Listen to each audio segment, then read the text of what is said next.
Imyaka 17 uvuye bibiri nago Haruna Niyonzima yakiniye ikipe ya Rayon Sport yongeye yagarutse uyu munsi turi ku munsi wo kuwa kane itariki y'amateka kuri Haruna Niyonzima kubera ko nibwo ngiye kugaruka mu muryango w'ikipe ya Rayon Sport umukinnyi wahanyuze by'umwaka umwe agarutse yongeye gusinya umwaka umwe ni Haruna umeze ate Haruna ukiryoshye Haruna ugaragaza ko yari amaze igihe kinini muri Libya akina Haruna ugaragaza ko yari amaze igihe kinini muri Libya akora imyitozo ihoraho n'abamubonye hano mu Nzove nange ijisho ryanjye nk'umunyamakuru mbonye Haruna ugifite izo mbaraga mbonye Haruna ugifite ubushobozi bwo gukina mbonye Haruna ugifite ubushobozi bwo gufunga baro akayitanga mbonye Haruna ugifite ubushobozi bwo gutanga profonderi akinjiriza abakinnyi basatira b'ikipe ya Rayon Sport Didinho bwambira kandagiye hano nawe nundi mukinnyi mushya winjiye mu ikipe ya Rayon Sport nyuma yo gusinya amasezerano y'imyaka 2 yasinye kuri uyu wa gatatu uyu wa kane rero nawe numwe mu bakinnyi bashya bagaragaye mu myitozo y'ikipe ya Rayon Sport bitandukanye na Haruna Niyonzima we ni umukinnyi ukiri ku Rwanda n'ikirere cyane Kigali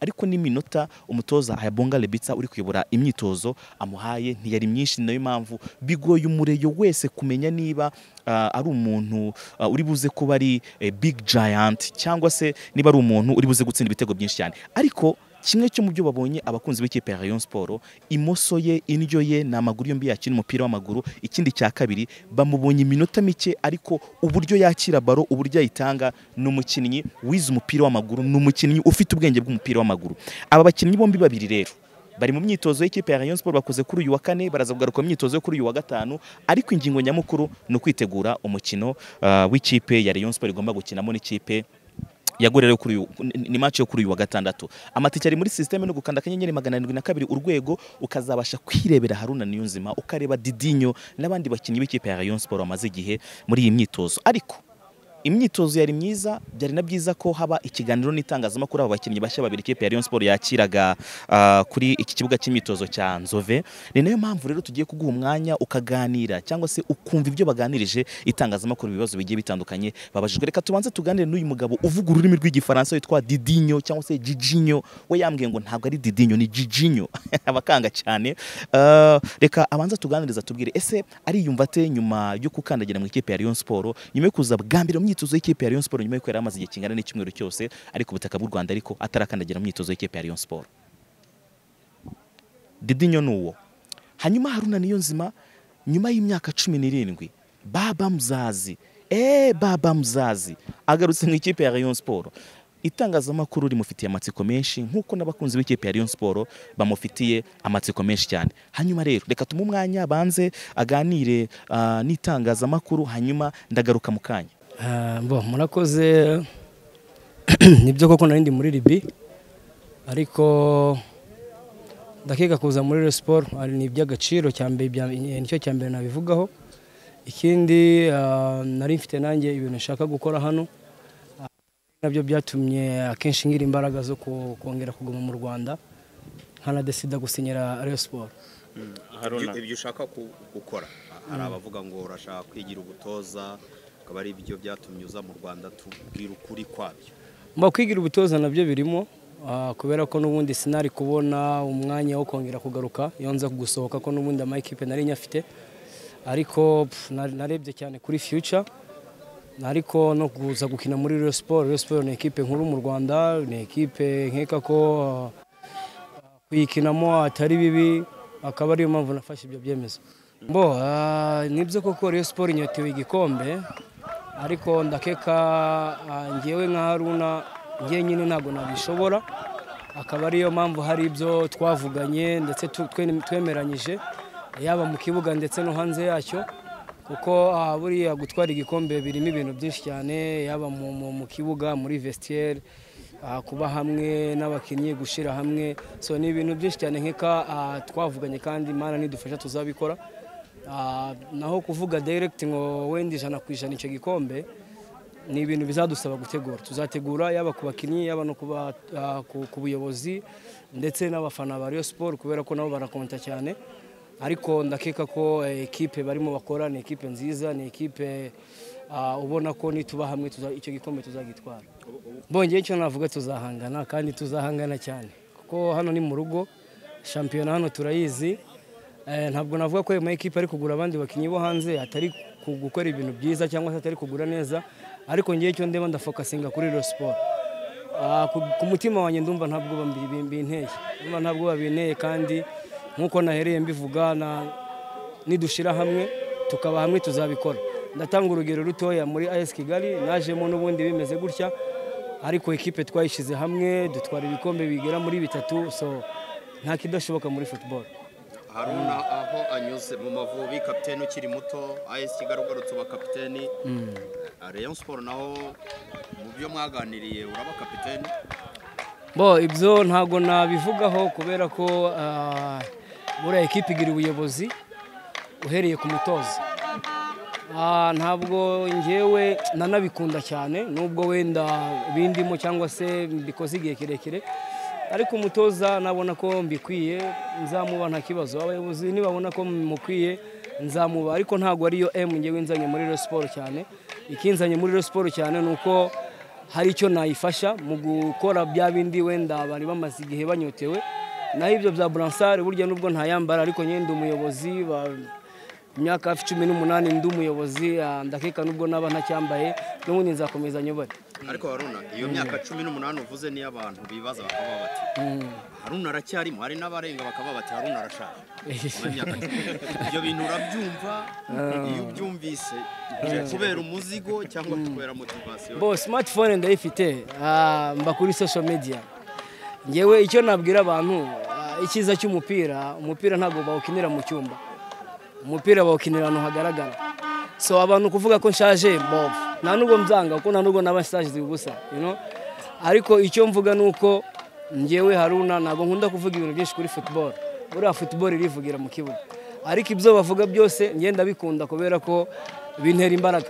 Bintera imbaraga zo kubaprova, bintera imbaraga zo gukora, bintera imbaraga z'ibintu byinshi cyane. So ntago mbyitaho cyane, nta nubwo nabanga, buri wese buriya reba, buri wese Imana yamuhaye ijisho rye mu buryo butandukanye, ariko icyo navuga nuko Rayon Sport abayobozi gufata decision yo kunsinyisha kunzana muri equipe suko ari injiji, ntabwo ari uko wenda batareba, ntabwo n'abantu b'abagabo bafite ingo, so ibyo bakora barabizi, ariko icyo navuga nuko gusaza kwanjye maze iyo myaka mbyumva, ahubwo ketse niba narakecuye kubera ko maze imyaka myinshi cyane numva ko nshaje, ariko nkikora akazi. Ntabwo umuntu usaza bamugura hanze, ntabwo umuntu usaza akomeza akora. Niyo mpamvu navuze ngenda ndashimira Imana igikomeje kuniza imbaraga, kandi n'ubundi nzabereka ko nshaje, nibo bazadesida. Ijambo rito ku bafana ba Rayon Sport? Ijambo rito ku bafana ba Rayon Sport nuko bikwita ku magambo y'abantu nyine nk'abo ngabo.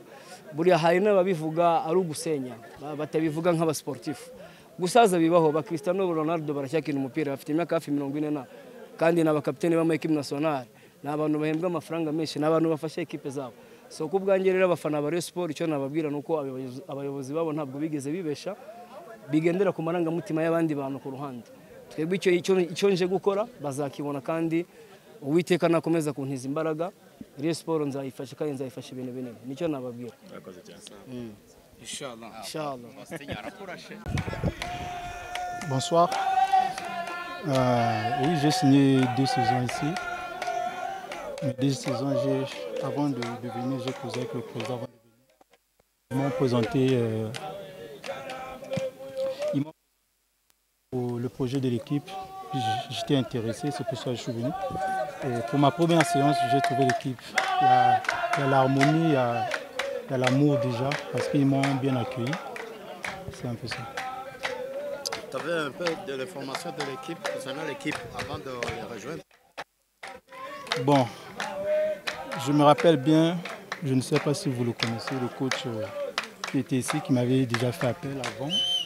J'avais une coupe à jouer à NRD. J'avais une finale à préparer au fait. Il m'avait parlé de son projet avec le club, le projet du club. Et j'étais intéressé pour cela. Quand il n'est pas là, le président m'a fait part des mêmes projets, c'est pour ça que je suis là. C'est là où j'ai écouté, j'ai entendu parler du club. Raoul Chong, légendaire de l'équipe, un ancien entraîneur de l'équipe, c'est de Vita Club, qui jouait avec le Vumbu. Tu as causé avec ces gens avant de rejoindre les Rayon Sport? Ouais, mais avec le coach Raoul, non. Avec Héritier, oui. C'est un grand que j'écoutais beaucoup quand il était venu. Quand il était revenu d'ici, il est venu là-bas. En venant ici, je lui ai posé des questions. Il m'a fait part de l'équipe et il m'a bien parlé de l'équipe et des projets. Je suis là pour faire mon boulot, quoi. Kanga, dites-nous à propos de votre quartier, parce que Kanga c'est un joueur qui aime de marquer des buts.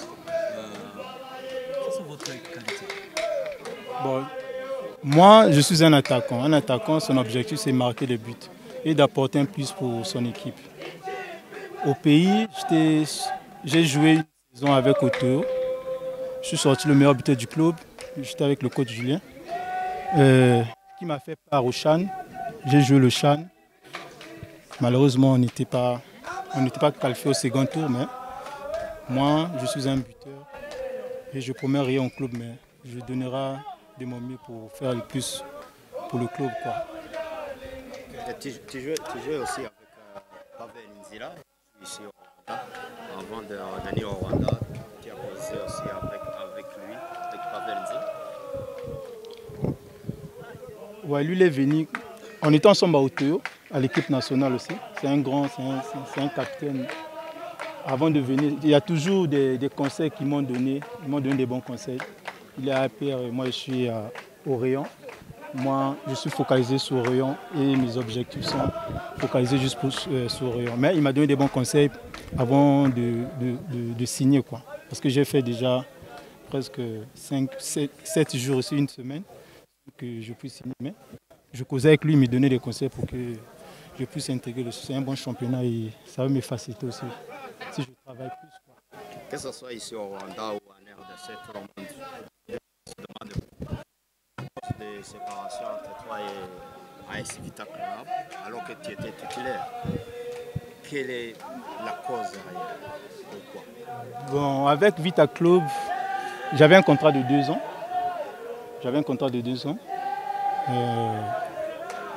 Le coach est venu, nous a parlé de son projet et le nouveau comité aussi.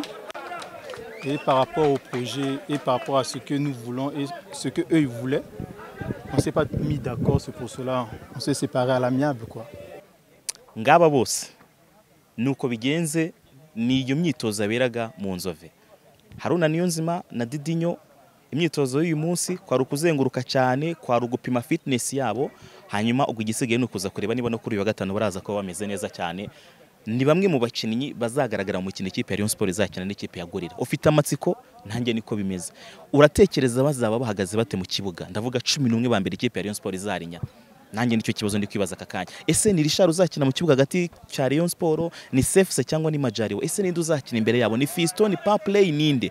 Ibi byose ni ibibazo ikipe ya Rayon Sport abakunzi bo bagakwiye ko bari kwibaza, kuko match yabo ya mbere ifungura saison ya 2024-2025 iri kuri uyu wa gatandatu, izakurikirwa n'izindi match nyinshi cyane ko ubaremo na Rayon Day. Ikipe ya Rayon Sport igomba kuzakinaho umukino abwaza bari ku itariki 3 z'ukwezi kwa 8. Izo tariki uwo mukino ku itariki 3 z'ukwezi kwa 8 izaba ari match ya gatandatu ya gishuti. Rayon Sport igiye gukina imikino myinshi ya gishuti ikurikiranya. Ni nayo mpamvu rero utarebye uwo ku wa gatandatu ngo banze urebe iyo match ya mbere, uzareba n'undi, ariko priority ya mbere bibe ari gahunda nziza yo gukurikirana izi match zose. Wowe reba match imwe kuri imwe bizagufasha no kumenya ikipe Rayon Sport yinjiranye muri saison ya 2024-2025. Kanda subscribe kuri iyi YouTube channel, bizajya bigufasha kumenya amakuru menshi yanagiye atandukanye ari mu ikipe ya Rayon Sport, cyane ko highlight ibizaranga match ikipe ya Gorilla na Rayon Sport tuzagerageza tubibahe hano, hanyuma mukomeze mugire ibihe byiza cyane munanogerwa na gahunda zacu ziba zirana. Ariko point ya mbere, kana subscribe, uzajya ubona video zihuse, interview zihuse cyane zigiye gutangirana n'icyumweru kiri buze gusozwa n'iyi match ya Rayon Sport n'ikipe ya Gorilla. Ciao ciao.